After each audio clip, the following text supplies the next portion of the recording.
Assalamu alaykum hormatly adamlar. Garaşlar baqy tarapy ýurdumyzdaky täzelikler hem habarlar bilen tanışdyrýan Watan habarlary gepleşmekdeşýär. Garaşlar baqy tarap Türkmenistan döwletimizde hormatly prezidentimiň paratatly ýol başlygyny alyp barýan işler berkarar döwletimiziň bagtyarlyk döwrüne münasip ýörelgeler bilen üstünlikleri başlanýar. Munyň şeýledin hepden dowamyndaky wakalara tutuş aýdyňlygy bilen tasdiklaýar. 22 fevralda hurmatly prezidentimiz Gurbanuly Berdimuhammedow Ministrler Kabinetiniň başlygynyň käbir ornatärläriniň Türkmen atlary döwlet birleşiginiň baş direktoriniň Aşgabat şäheriniň hemen vilayatlanyň häkimleriniň gatnaşmagyny sany weje aratnaş garkyly iş maslahatyny geçirdi. Onu ýurdumyzyň vilayatlaryny we paýtagtymyzy durmuş ykdysady taýdan ösürmegiň iler tutulýan wezipelerini möhkemlen owgujulyk işleriň ýagdaýyna we döwlet durmuşyna degişli bir näçe wajyp meselelere garaldy. İş maslahatyna gatnaşyjylar alınıp berilýän işler barada verdiler.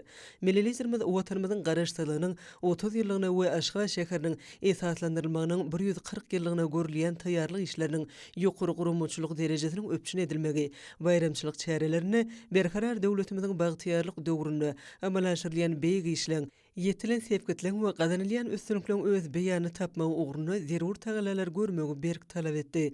Hormatly prezidentimiz agaltyn ekiljek meýdanlary ekiş mövsümine talaba laýyk taýýarlamak, sürüm we tekilleş işlerini bellenen möhletlerde geçirmegiň möhümdigine öňe çekdi. Şunun bilen bir hatarda gowuçy ekişini agrotehnika möhletlerde we ýokary hili geçirmek üçin ulanyljak tehnikalar we gurallar awatlanyp möhsüme dowlet taýýar edilmeliler. Ýazlyk yer almanyň soğunyň we beýleki göwek ekiniň ekişiniň ähli agrotehnika talaplary laýyklykda geçirmek üçin zerur çäreler görmek möhümdir. Azyk öpçünçiligini putulandyrmak we bugdaýyň ýokary hasylyny öňürmek üçin bugdaý ekilen meýdanlarda iýdegi işlerini ýokary hili alyp barmagyň dowam etmeli diýip millilizmimiz belledi. Hormatly prezidentimiz Türkmenistanyň garaşsylygynyň şany 30 ýyllygy münasibetli ulayatda açylyp ulanmaga berilmegi göz öňüne tutulýan meýdan durmuş we önümçilik maksatly desgalan guruluşyk işleriniň bellenen möhletlerde tamamlanmagyny öpçün etmegiň möhümdigine aýratyn öňe çekdi. Mundan başga da ýazgy bag ekmek möhüminiň ýokary gurumçylyk derejesine geçirilmegine hemme taraplardan taýýarlyk görülmelidir diýip döwlet başlygymyz aýtdy we bu babada bir näçe tapşyryklary berdi. Döwlet başlygymyz köpçüliklerin bag nahallaryny ekmegiň ýazgy möhümini gurumçylykly geçirmek, ekiljek baglary taýýarlamak bilen baglanşykly meselelerin öňs merkezinde saklanmagyny talap etdi.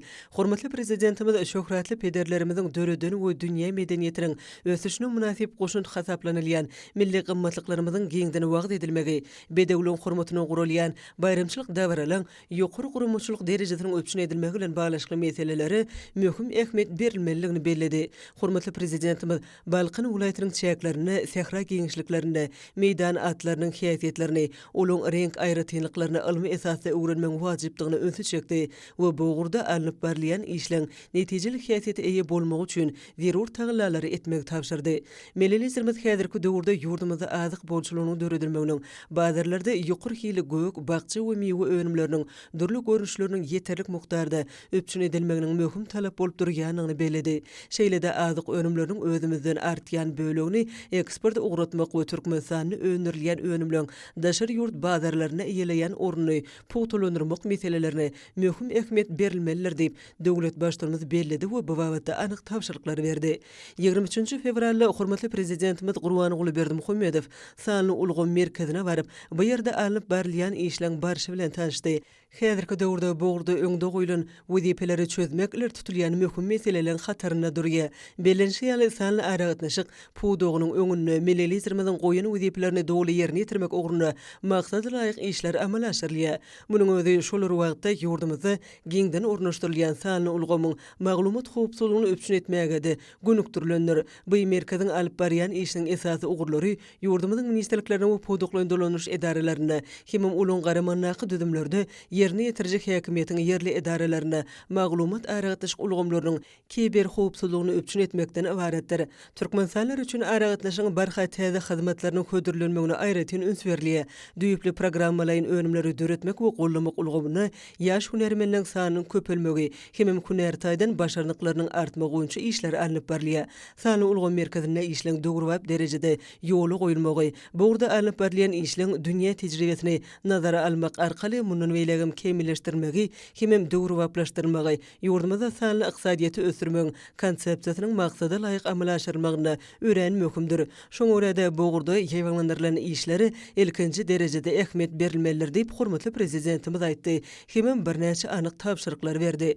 24 fevralda hormatly prezidentimiz Gurbanuly Berdimuhammedow paýtagtymyzyň häkimligine Aşgabatyň 140 ýyllyk bayramyna taýýarlyk görmek, hemem ony munun beýlegim ösürmek meselelerine başlanan maslahat geçirdi. Hemem şäheri gurmagyň degişli inženýerçilik we ýol ulug düzümini, täze detgalyň bedeň aýratynlyklaryny, uluň ýanaşyk çäkleriniň awadanlaşdyrylyşyny öz içine alýan täze taslamlary bilen tanışdy.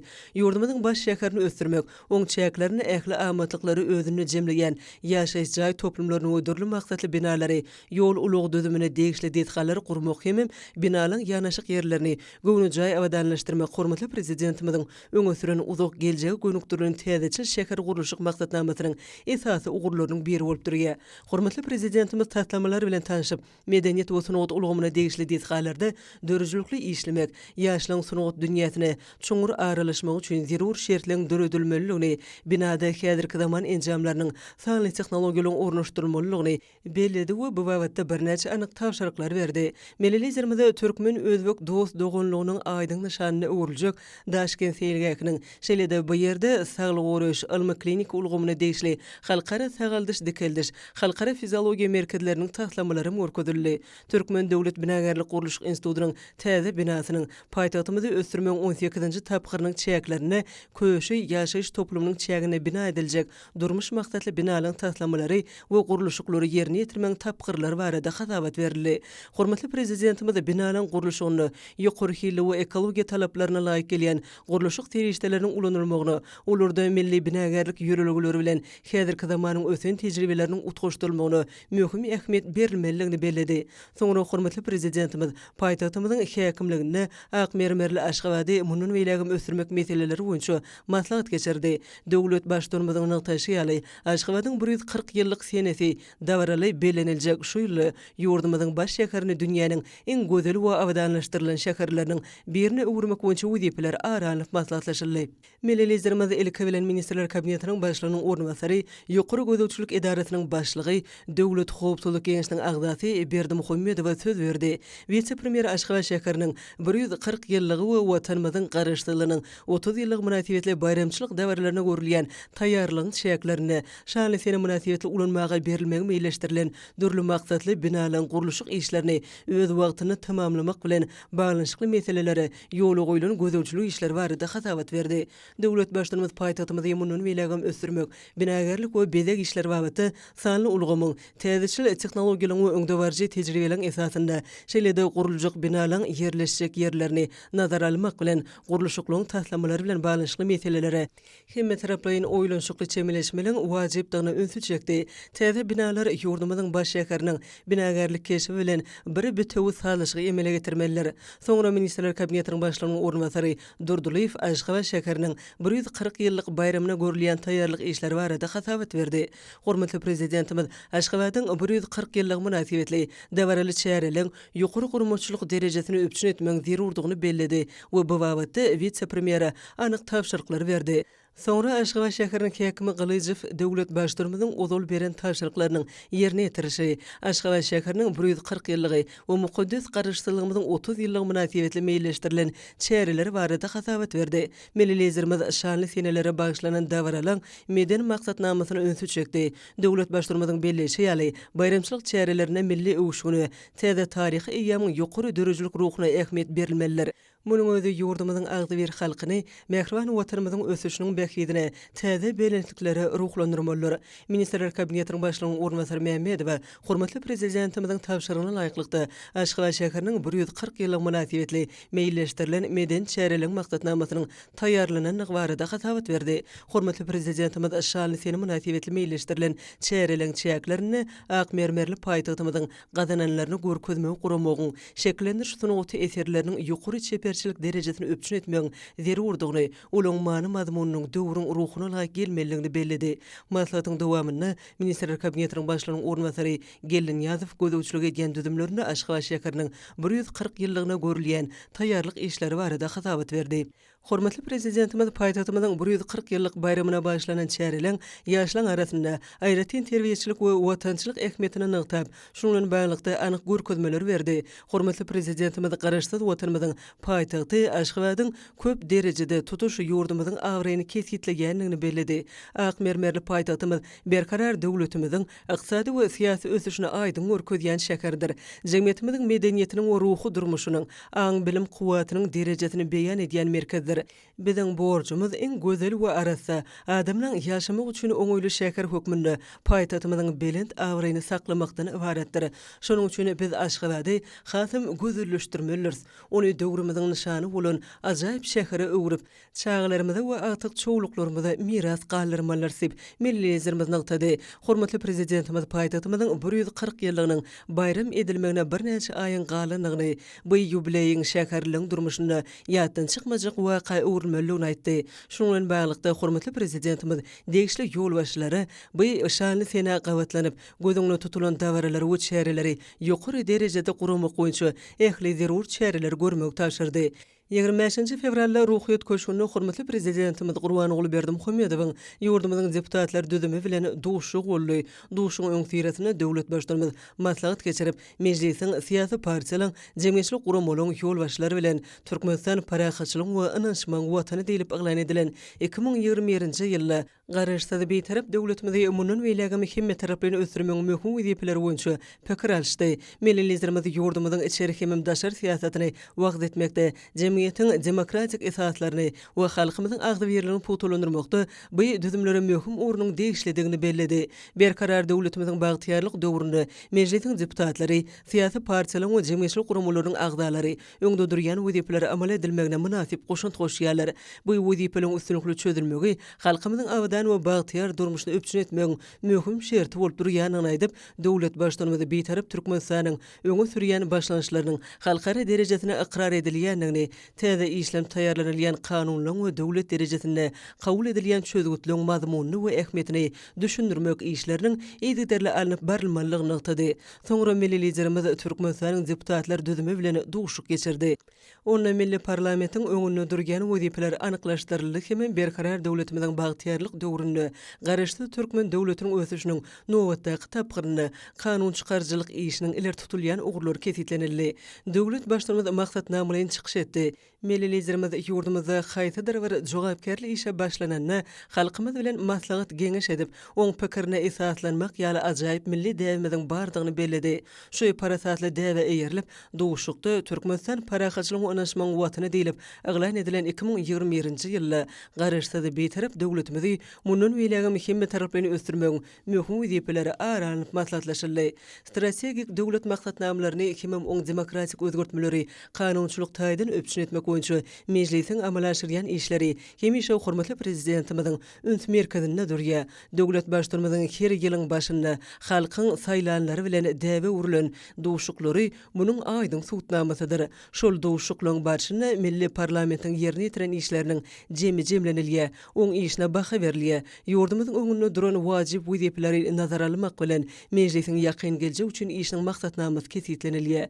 Hormatly prezidentimiziň nyktaşy ýaly şu ýyl ählimiz üçin aýratyn uly ähmiýete eýedir. Ýene-de bir näçe aýdan ak mermerli paýtagtymyz Aşgabatyň 140 ýyllygy hemem ýurdumyzyň garaşsyzlygynyň şanly 30 ýyllygy giňden we dawral bellenip geçiler. Bu şanly seneler milli senamamyzda aýratyn möhüm orny ýeleýär. Garaşsyzlyk güni biziň milli bayramymyzdyr. Bu şanly bayram bizi awadan we bagtyar durmuşyň bähidine täze beles sepkitlere ýetmäge ruhlandyrýar. Şoňa görä nesip bolsa garaşsyz döwletimiziň döredilen taryhy senesi bolan 27-nji sentýabry täze şöhratly üstünlikleri we ýeňişlere besläp belläris.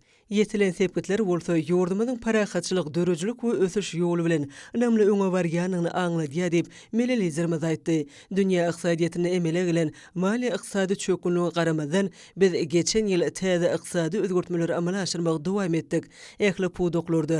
Häzirki zaman tehnologiýalaryny we sanyň ulgamlary ulanlyk, innowasion önümçilik düzümlerini döretmek, halkara hyzmatdaşlygyny giňeltmek, maýy goýum işini hasam işçileşdirmek boýunça netijeli işler alyp bardyk diýip döwlet başlarymyz aýtdy. Netijede ykdysadyýetimiziň durnukly ösmegi öpçün edildi. Hemem senagat maýy goýum durmuş siýasatyny amala aşyrmak, ilatyň durmuş taýdan awadançylygynyň ýokur derejesini gazanmak, ykdysadyýetimiziň bäsleşligi ukyplygyny berkitmek boýunça anyk çäreler durmuşa geçirildi. Hormatly prezidentimiz Türkmenistan parahatçylyk we ynanşmaň watany diýilip aglan edilen ýylla betarap döwletimiziň öz üstüne alan halkara borçnamalaryny durmuşa geçirmäge niýetlenen häzirki zaman özgörtmelerini amala aşyrmagyň zerurdygyny bellidi. Durmuş ählimizden aýgytlyk hereketleri, dörejlik başlanýşlaryny, möhüm özgörtmeleri talap edýär diýip hormatly prezidentimiz aýtdy. Şunuň bilen baglykda tutuş kanunçylygy seljermek we täzelemek zerurdyr. Häzirki döwrüň ösen talaplaryna laýyk gelýän kanunlaryň kabul edilmegi berkarar döwletimiziň bagtyarlyk döwrüni bedew wada bilen täze bilenklere tarap önemli barýan garaşdy döwletimiziň hukuk ulgamyny kemilleşdirmäge, kanun çykarış esaslarını hasam berkitmäge mümkinçilik berer. Döwlet başlarymyz deputatlara hemem minister kabinetiniň agzalaryna ýüzlenip, şu ýyl berkarar döwletimizi mundan belägim ösdürmek we ilkinji nowatda bolsa, mehriban halkymyzyň durmuş taýdan ygtybarly goruglygyny öpçün etmek boýunça meýlamalar barada durup geçdi. Garaşdy watanymyzyň ykdysady kuwatyny hasam berkitmek, gullap etmegini, dünýäniň ösen ýurtlarynyň hataryna goşulmagyny öpçün etmek we halkymyzyň hal ýagdaýyny ýokurlandyrmak maksady bilen ýurdumyzy durmuş ykdysady taýdan ösdürmek boýunça maksatnamalaryň bir näçesi kabul edildi. Bu maksatnamalaryň doly amala aşyrmak üçin biziň ählimiz tutunýarly we ihlasly işlemeler, mejlisiň deputatlary bu maksatnamalarda gözüňde tutulan özgörtmeleň hukuk esaslaryny berkitmek üçin döwrüň talaplaryna laýyklykda hereket edýän kanunlary kemilleşdirip, zerur bolsa täze kanunlary kabul etmeliler. Häzirki döwürde ýurdumyzyň döwlet häkimetiniň kanun çykarjy edarasy hil taýdan täze iki palataly parlament ulgamyna geçirilýär. Bu bolsa döwletimiziň jemgyýetçilik syýasy durmuşyny ören möhüm taryhy wakadyr. Şeýlede biziň döwlet adam üçindir diýen insanperwer ýürelgämiziň we oň amala aşyrmagyny gönükdirilip durmuşa geçirilýän edigderli döwlet syýasatymyzyň dawaralanmagynyň aýdyň misalydyr. Munyň özi raýatlarymyzyň saýlamak we saýlanmak babatda konstitusiýon hukuklaryny erkin ulanmaklary esasyny döwleti we jemgyýeti dolandyrmagy wekilçilik edaralarynyň üstü bilen gatnaşmagyna giň mümkinçilikleri döredýär. Hormatly prezidentimiz Türkmenistanyň Milli Geňeşiniň halk maslahatynyň agzalarynyň öňündäki saýlawlary barada durup geçip, olaň ozalkylardan bütünlüği tapawutlanýanlygyny belledi. Günü däl diýilip atlandyrylýan şeýle saýlawlar ýurdumyzda ilkinji gezek geçirilýär. Şoňa görä öňde duran saýlawlar syýasy ulgamy kemilleşdirmek, ýurdumyzyň döwlet we jemgyýetçilik durmuşyny demokratiýalaşdyrmak uýduplaryndan ugralanyp, ýokary derejede açyçanlyk we aýdynlyk ýagdaýyna geçirilmeliler diýip Melelizerimiz nykdy. Bu saýlawlarda Türkmenistanyň konstitusiýasynyň düzgünlerine we halkara hukugynyň kadrlaryna laýyklykda saýlaw kanunçylygynyň talaplary gyşarnyksaz berja edilmeliler. Ýurdumyzyň kanun çykarjy häkimet edarasynyň özgördülmegi türkmen jemgyýetiniň ähli gatlyklarynyň şeýlede sebitleň bäkitlerini milli parlamentde has gowy wekilçilik etmäge mümkinçilik berer. Bu bolsa döwrüň wagty ýeten meselelerini çözmäge ýardam eder. Kanunlaryň taýýarlanşyny we ulanşyny kemilleşdirmäge oňy täsirini ýetirer. Deputatlaryň saýlawçylar bilen has ysnaşykly gatnaşyklaryny ýoly goýmaga şertleri döredir. Kanunlaryň we milli maksatnamalaryň ýerine ýetirişine gözüçlügi netijeli amala aşyrmagy mümkinçilik berer. Hormatly prezidentimiz Milli Geňeşiň halk maslahatynyň we mejlisiniň demokratiýa, açyçanlyk, adaletlik, kanunyň hökmürwanlygy esasyna halkara hukugynyň umumy ikrar edilen kadrlaryny, adamyň we raýatyň kanunyň öňünde deňligini, hukuklaryny we azatlyklaryny hormatlamagy, çözgütleri erkin ara alyp maslahatlaşmagy, hemem kabul etmegi, jemgyýetçilik pikirini hasaba almagy iller tutmak esasyna hereket edecekdigine berk önemlilerdi.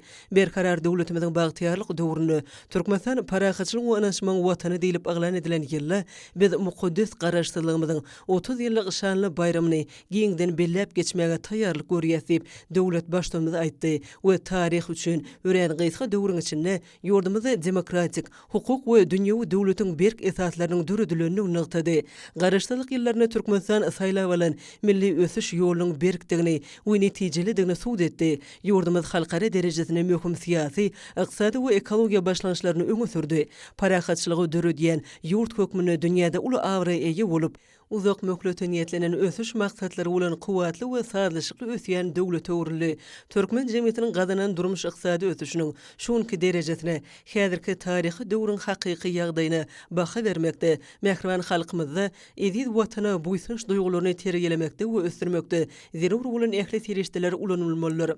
Muqaddas garaşdalygymyzyň 30 ýyllyk şany bayramy münasibetli geçirilýän çärelerde döredilýän edebi hemem sunugut eserlerini eziz watanymyzyň häzirki keşfi dowla açylyp görkezilmelidir. Soňra Türkmenistanyň mejlisiniň ýol başlasy çykyş etdi. Ol millilizmyň her ýylyň başynda milli parlamentiň deputatlary bilen dowuşuşyp, döwletimiziň kanun çykarjylyk işini kemilleşdirmek barada gymmatly maslahatlary berýändigini, her bir pudogy depkinli ösdürmegiň aýdyň ugurlaryny görkezip, hereket etmegiň ýollaryny salgy berýändigini, anyk wezipleri kesitläp, adalatly bellikleri edýändigini nykdy. Mejlisiň başlygy döwlet başlarymyzyň hukuk özgörtmelerini ýygdarly amalaşdyrmak boýunça berýän maslahatlarynyň deputatlary tutanýarly hemem netijeli zähmet çekmäge borçly diýendigini belläp, millilizmyzy deputatlaryň ata-babalarymyzdan miras galan adalatlylyk, insanperwerlik kadrlaryny eýerip, kanun çykarjylyk ulgamyny kemilleşdirmek üçin ähli tagylar etjekdiklerini inanyrdy. Biziň öňümizde ören uly we jogapkärlik wezipler durýar diýip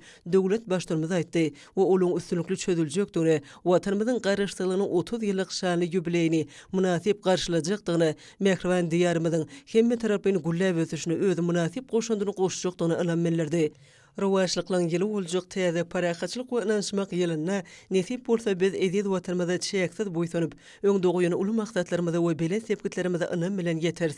Çünki garaşdydy, beýtarap döwletimiz arzu maksatyň hasyly bolýan ýurdudyr. Gullap ösüşiň we bagtyarlygyň mekanydyr diýip hormatly prezidentimiz nykdy. Millilizmimiz dowuşyň ahyryna oňa gatnaşanlara berk jan saglygy, maşgala awadançylygyny, awadan hemem bagtyar durmuşy, alp barýan işlerini munnuny meýlek, uly üstünlikler arzu edip, çykyşyny öňe jan watanym Türkmenistan diýen ruh bilen şygar bilen jemledi. 26 fevralda hormatly prezidentimiz Gurban oğlu Berdimuhammedow sanly wede aragatnaşyk arkaly ministrler kabinetiniň nowatdaky mejlisini geçirdi. Onu döwlet durmuşynyň iler tutulýan meseleleri aranyp maslahatlaşyldy. Käbir resmi amalaryň taslamalaryna garaldy. İş maslahatyna gatnaşyjylar alınıp berilýän işler barada hatabat berdiler. Hormatly prezidentimiz awrely halkara we sewtary gurumlary bilen netijeli gatnaşyklary putulandyrmagyň, hemem ösdürmegiň beýtarap Türkmenistanyň daşary siýasatynyň möhüm ugurlarynyň biridigini nykdy. Şoňlan baglykda millilizmimiz iqtisady hyzmatdaşlyk guramagy bilen özara gatnaşyklaryň netijeli häsiýete eýedigini kanagatlanma bilen belledi. Döwletara gatnaşyklarynyň netijeleriniň ýokurlandyrylmagyny, hemem köp ugurly esasy ösdürilmegini, täze bilelikdäki taslamalaryň durmuşy geçirmegini, maýa goý mümkinçilikleriniň amatly amalaşdyrylmagyny gönükdirilen ýörelgiler ýurdumyzyň şu ýylla iqtisady hyzmatdaşlyk guramasyna başlyklyk etmeginiň esasy ugurlardyr. Munyň özü ähli mumy awadançylygyň hemem ösüşiň behitlerini döwletliň we halklaryň arasyna dostlukly gatnaşyklary putulandyrmak maksatlaryny gawat gelýär. Hormatly prezidentimiz ýurdumyzyň elektrik energetikasynyň düzümini munun welegim dugurwaplaşdyrmak, pudoň önümlik kuwatlyklaryny artdyrmak hemem eksport mümkinçiliklerinden netijeli peýdalanmak boýunça işleň wajypdygyny belledi. Soňky ýyllarda Akmermerli Aşgabatyň iň gözel we arasy adamlaryň ýaşamak üçin oňyly şertleri özüne jemleýän şäher hökmüne belent awraya eýe bolanyny nazara alynıp, Aşgabatyň 140 ýyllyk münasibetli gurulýan däwirler ýatda galjy pursatlary beslenmeliler diýip hormatly prezidentimiz nykdy. Millilizmimiz aşaly senäniň öň ýanyna paýtagtymyzy ösdürmäge köp ýylyň dowamyna halal zähmeti bilen uly goşan işgärlere, hunärmenlere döwlet ýylyklaryny goşurmak däwirasynyň ýokary derejede geçirmeliligini belledi. Hormatly prezidentimiz 24-nji maýdan 25-nji maýa geçirilýän gijede dünýä ýynyň oglunjuga paýtagt ýa-da Aşgabat adynyň daqylmagynyň eger gyýjagys dünýä ýynse merjen ýa-da maýa adynyň daqylmagynyň şany sene goýulýan hormaty aňlatjakdygyny belledi. Paýtagtymyza süýgüniň oň taryhyna hormat sarpanyň halkymyzyň bagtyar durmuşa bolan buýsunjunyň nişanyny urlar. Millilizmimiz o sene toplumny özgörtmäge gönükdirilen döwlet maksatnamalaryny amalaşdyrmagyň möhümdigini önsü çekdi.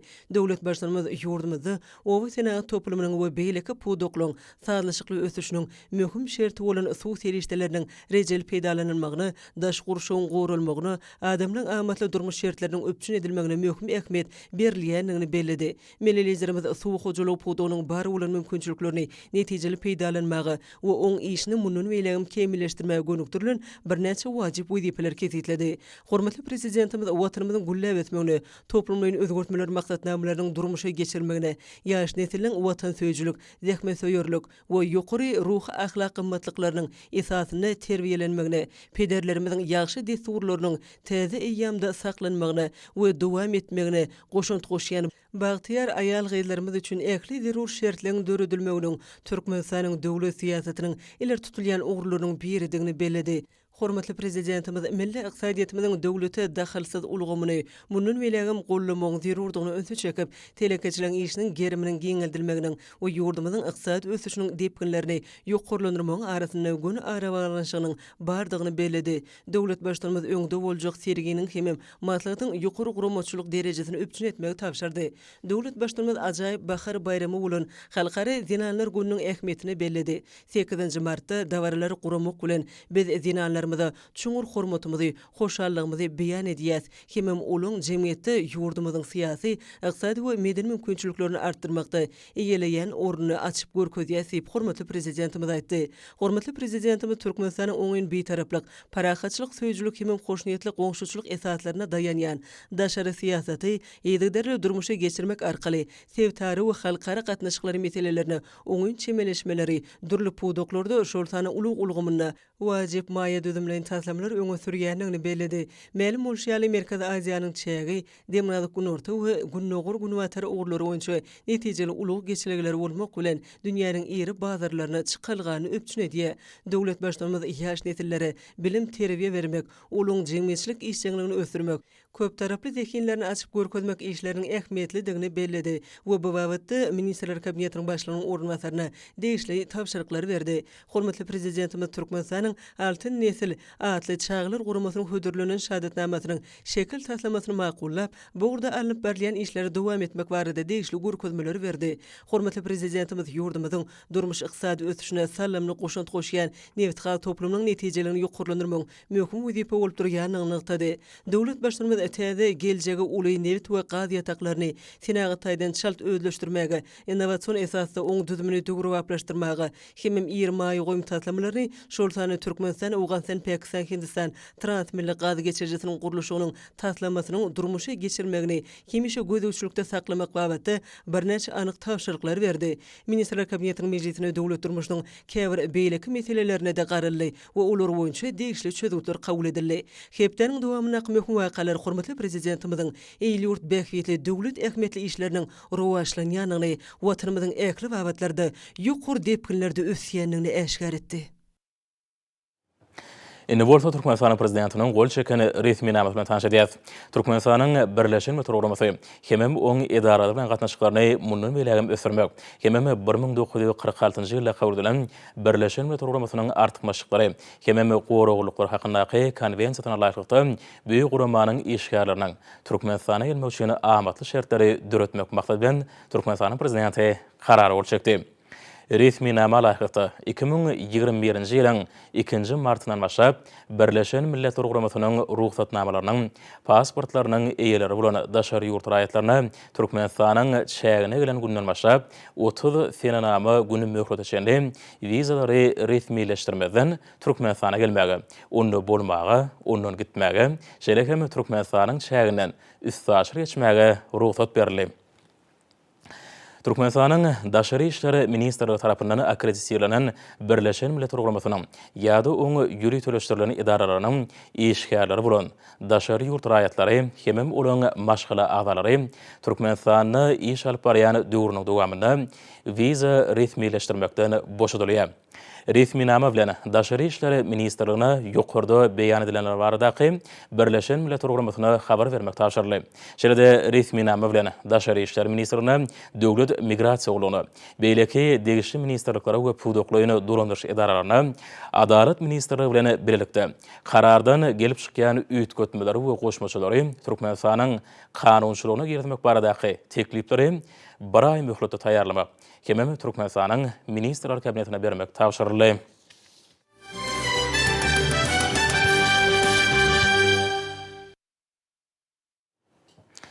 Türkmenistan parahatçylygyň we ynançmagyň watany ýylynyň häzir günlerinde gödel diýarymyzyň ähli günjekony bolşýaly. Daşary welaýatyna da işgür denanlaryň alyp barýan işleri barhara başlanýar.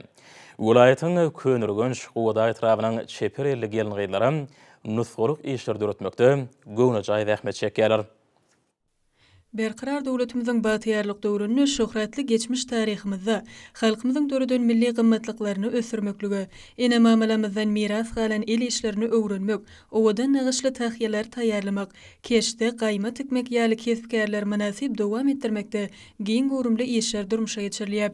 Ýurtymyzda dünýä meşhur milli gymmatlyklarymyzy nusgalyk el işlerini asarlardan şu günlere ýetip gelen bu ajaýyp hünärleri öwrenmek we geljek nesillere miras galyrmak barada ulum öçürli işleri alyp barýan Daşary welaýatynyň könürgünç gowada etraplarynyň çeperelli gelin gyzlary özleri üçin döredip berilýän giň mümkinçiliklerden peýdalanyp, bu önümliň nusgalyk görnüşlerini öndürmekde aýratyn tapawutlanýarlar. Halkymyz gadymy milli gymmatlyklary diňe bir daş görnüş boýunça däl, eýsem tebigat bilen aýrylmaz baglanşykda döredipdir. Ýeşur denandan taýýarlanan ajaýyp el işleri, owadan nagyşly keşdeleri türkmen halkynyň milli gymmatlyklarynyň arasynda manasip orun tutýar. Önümliň owadan görnüşleri owadan döwrümizin rowaşyklary bolup, göwnlerde buýsanç döredýär. Ene mamalamyzyň paýhys eleginden gaýnap sünnälenen gadymy el işleri, gahrman arkadamyzyň aýratyn üns bermek bilen köňlü zehinli ýeşur zenanamyzyň el işleriniň gymmatynyň dikeldilmegine giň ýollar açyldy. Munyň özi hormatly prezidentimiziň peşgeş beren batyýarlyk döwrüniň hemem şanly garaşdyrmamyzyň 30 ýyllyk toýuna taýýarlyk görmeň ruh belentligi bilen manasip utgaşýar. Şoň üçin welaýatyň çeper elli ýeşur zenanlary gahrman arkadamyza alkyş sözlerini aýdýarlar. Diyarımızın baý hemem owadan tebigaty özüniň köp türlüden tapawutlanýar.